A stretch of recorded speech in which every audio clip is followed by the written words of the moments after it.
মৌলিক দুইটা চাহিদা আছে। কয়টা চাহিদা? দুইটা। এক নাম্বার হলো পৃথিবীর সব মানুষ সম্পদের পাগল। এমন কোনো মানুষ নেই যে মানুষ সম্পদ চায় না। হ্যাঁ, কারো চাহিদা কম, কারো চাহিদা বেশি। কেউ বা আল্লাহর কাছে দোয়া করে, আল্লাহ আমারে তুমি এই পরিমাণ সম্পদের মালিক বানাও, যেই পরিমাণ সম্পদের মালিক হলে পরে আমি যেন মানুষের দুয়ারের ভিক্ষুক হতে না হয়। আল্লাহ হাজার হাজার কোটি টাকার মালিক হতে চাই না, আল্লাহ তুমি আমারে এই পরিমাণ সম্পদ দাও, যেই পরিমাণ সম্পদ হলে পরে আমি কোনো মতো দুইটা ডাল ভাত খেয়ে যেতে পারে, সন্তান সন্ততিরা চলে যেতে পারে, আমার পরবর্তী জেনারেশন যেন মানুষের দুয়ারের ভিক্ষুক হতে না হয়। এমন কিছু মানুষের চাহিদা আছে। আবার কিছু মানুষ এমন আছে তারা খালি কয় আমার আরো লাগবে। কথা ঠিক না বেঠি? কি কয় খালি আমার আরো চাই, আমার আরো চাই, আমার আরো চাই। ভাইরা আমার, আমরা যতটুকু গবেষণা করেছি দেখেছি এই পৃথিবীর মানুষ শুধু এক জায়গায় বলে আমার আর লাগবে না, আমি আর চাই না। সেটা হলো যখন তারে পিটান শুরু করে তখন বলে তোর পা দুইটার ধরে আমারে আর দিস না। জোরে কোন ঠিক না বেঠি? অনেক সময় বাপ ওটাকে তুই আমার বাপ লাগস, আমারে আর দিস না। আর না হয় খালি মানুষ কয় আমার আরো লাগবে। কিছু মানুষ আছে না নাই? জোরে কর। এই জন্য আমি জানি না আপনারা এই খবরটা, যেহেতু ঢাকার একদম প্রাণ কেন্দ্রে, ঢাকার পাশেই আপনারা থাকেন, এই খবরটা শোনার কথা। আল্লাহর এক বান্দা 620টা বাড়ি বানাইছে। কয়টা? জোরে কন। আচ্ছা, 365 দিনে এক বছর হয়, একদিন যদি এক এক বাড়িতে থাকে তাহলে তো 365টা হলেই চলে। বানাইছে কয়টা? 620টা। আপনাদের কি ধারণা সে যদি সুযোগ পাইতো তাহলে বন্ধ করে দিত না আরো বানাইতো? আরো বানাইতো। ভাইয়েরা আমার, আমি আপনাদেরকে বাস্তব একটা কথা শোনাই। দেখবেন এই সানার পরে এলাকার ভিতরে যখন কোনো মানুষের সম্পদ হওয়া শুরু হয়, পয়সা হওয়া শুরু হয়, তখন তার স্বপ্ন থাকে যদি এলাকার মধ্যে সুন্দর একটা বাড়ি বানাইতে পারতাম। যখন এলাকায় একটা বাড়ি হয়ে যায়, এবার তার স্বপ্ন হলো যদি আমি ঢাকা শহর একটা বাড়ি বানাইতে পারতাম। ভাইরা আমার, ঢাকার ভিতরে উন্নত এলাকা গুলশান, বনানী বা ধানমন্ডি, ওই এলাকার যদি একটা বাড়ি বানাইতে পারতাম। যখন সেখানেও বাড়ি হয়ে যায়, এবার তার স্বপ্ন হলো সে খালি চোখ ঘুরায় কোন দেশে বানানো যায়। এখন আর তো তার স্বপ্ন বাংলাদেশে না, অন্য দেশে যখন সে বাড়ি বানাই ফেলে, এবার তার স্বপ্ন হলো ভাইরা আমার, পৃথিবীর ভিতরে সবচাইতে উন্নত দেশ, উন্নত কান্ট্রি, ইউরোপ কান্ট্রিতে যদি বাড়ি বানাইতে পারতাম। যখন সেখানে বাড়ি হয়ে যায়, এবার তার স্বপ্ন কি শেষ? কয় না, তার স্বপ্ন শেষ হয় না। ভাইরা আমার, আজ থেকে 8-10 বছর আগে আকাশে যে চাঁদ দেখা যায়, ওই চাঁদকে নিয়ে গবেষণা হয়েছিল। কিছু বিজ্ঞানীরা গবেষণা করেছিলেন, তারা এমন আশ্বস্ত করেছিলেন চাঁদের ভিতরে আমরা এমন থাকার উপযোগী এমন কিছু আবিষ্কার করতে চাই, সেখানে প্লট আকারে বিক্রি করতে চাই। হাজারো আবদার, হাজারো দরখাস্ত করেছিল যারা এই পৃথিবীর ভিতরে হাজার হাজার কোটি টাকার মালিক। তারা বলেছিলেন যে হ্যাঁ, যদি চাঁদে কখনো ফ্ল্যাট বিক্রি করা হয় আমাদেরকে দিও, আমরা সেখানে ফ্ল্যাট বাসা বানায় থাকবো। কথা ঠিক না বেঠি? স্বপ্নের শেষ নাই মানুষের। ভাইরা আমার, এই জন্য পৃথিবীর যত দুর্নীতিবাজ আছে, যত চোর আছে, যত ডাকাত আছে, যে সমস্ত মানুষগুলা মানুষকে ঠকায়, যারা ওজনে কম দেয়, খাদ্যে ভেজাল দেয়, যে সমস্ত মানুষগুলা প্রকাশ্যে মানুষকে ধোঁকা দেয়, বাবাজিরা আমার, ও বাবা, ওই সমস্ত মানুষদেরকে যদি জিজ্ঞাসা করা হয়, আচ্ছা কেন তুমি দুর্নীতি করো, কেন চুরি ডাকাতি করো, কেন মানুষকে ঠকাও, কেন ওজনে কম দাও, খাদ্যে ভেজাল দাও, একটাই উত্তর, সেটা হলো আমার সম্পদ দরকার। জোরে কোন ঠিক না বেঠি? ভাই আমার, আমি জানি না আপনারা ইউটিউবের ভিতরে এই খবরটা দেখছেন কিনা। আমি যেদিন এই খবরটা দেখছি, দেখার উপরে যেন আসমান ভেঙ্গে মাথায় পড়ে গেছে। খবরের থাম্বনেল হলো এমন, অমুক উপজেলার অমুক ইউনিয়নের চেয়ারম্যান 2টা বাথরুম 3টা প্রস্রাবখানা খেয়ে ফেলেছে। আশ্চর্য হয়ে গেলাম, শুনেছি মেম্বার চেয়ারম্যান যারা হয় তারা নাকি সরকারি বরাদ্দ চাউল গম ইত্যাদি ইত্যাদি খায়। বাথরুম প্রস্রাবখানা কেন খেয়ে ফেললার কারণটা কি? আসলে খবর তো সেটা না, ভিতরের পাতা পইরা দেখি সরকারিভাবে 2টা বাথরুম 3টা প্রস্রাবখানার বরাদ্দ আইছে চেয়ারম্যান। বুঝছেন আপনারা? ওই চেয়ারম্যানকে যদি প্রশ্ন করা হয়, কি মিয়া চেয়ারম্যান, তুমি তো কোটি কোটি টাকার মালিক, কেন তুমি সরকারি বরাদ্দ 2টা বাথরুম 3টা প্রস্রাবখানার বরাদ্দ আসছে কেন মেরে দিয়েছ?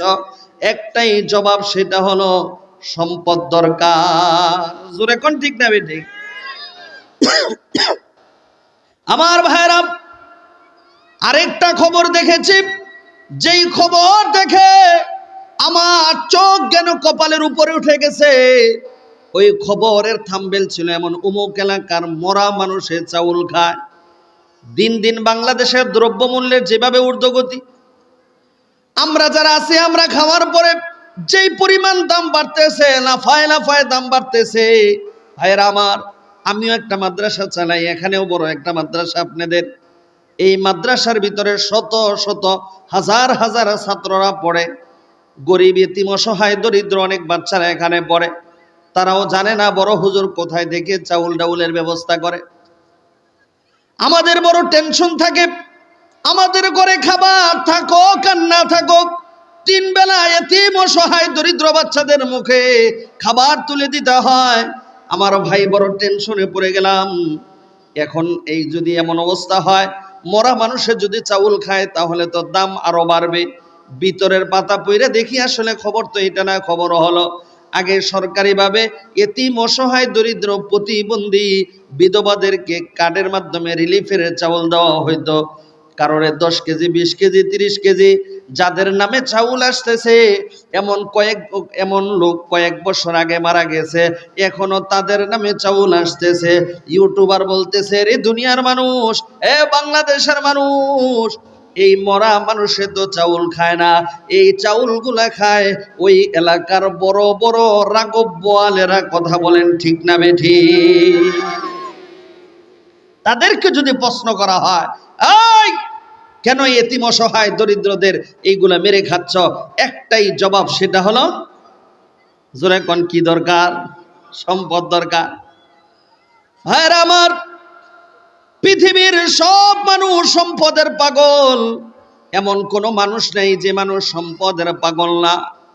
বাবাজিরা আমার, 2য় নাম্বার আরেকটা জিনিস, সেটা হলো পৃথিবীর সব মানুষ সন্তান চায়, এমন কোন মানুষ নেই যে মানুষ সন্তান চায় না।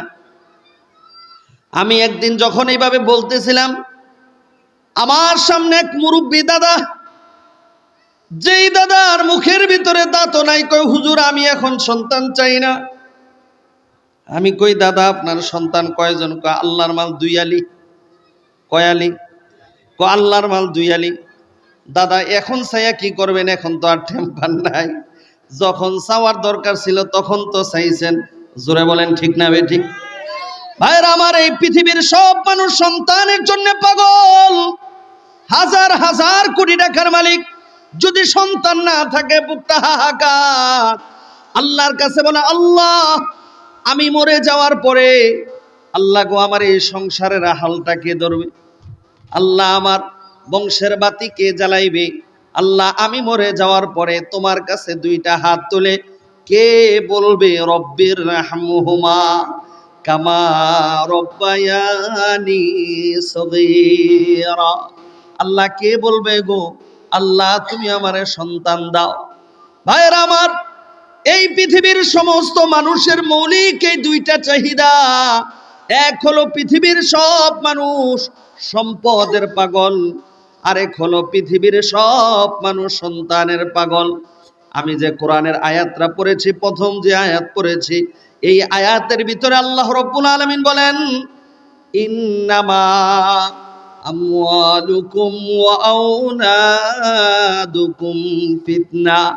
এই দুনিয়ার মানুষ, তোমরা যে সম্পদের জন্য পাগল, তোমরা যে সন্তানের জন্য পাগল, মনে রাখো, এই সম্পদ সন্তান তোমার ফিতনার কারণ হয়ে যাবে, এই সম্পদ সন্তান তোমার জাহান্নামে যাওয়ার কারণ হয়ে যাবে। যে হুজুর কোন কি দা হুজুর, তাহলে আপনি কি সম্পদ সন্তান চান না? ভাইয়েরা আমার, আমি চাই। কেন আপনি চান? আপনি তো বললেন আল্লাহ বলেছেন ফিতনা, আপনি কেন চান? ভাই, পরের যে আয়াতটা পড়েছি, এই আয়াত যদি নাযিল না হইতো আমিও চাইতাম না। আল্লাহ রাব্বুল আলামিন কুরআনুল কারীমের পরের আয়াতের ভিতরে আল্লাহ তাআলা বলেন, আল মালু ওয়াল বানুনা জিনাতুল হায়াতিদ দুনিয়া।